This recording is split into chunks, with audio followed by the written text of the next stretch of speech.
2 offices for childhood cancer awareness month. Last year, the organization raised over $4,000, and this year hopes to do even better.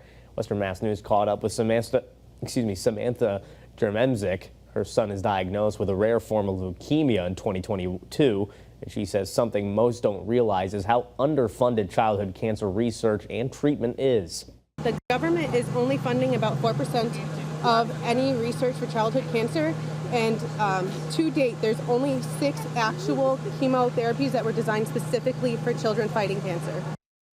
Jeremzik added that relatively new organization has big plans for the future of childhood cancer research. Every December we host a toy drive for Bay State Children's Hospital, so at some point in December we will have either drop-off locations or hold an actual event where people can come and donate those toys. The lemonade stand closed up just a few hours ago. For information on how you can donate to their cause, you can visit our website at westernmassnews.com.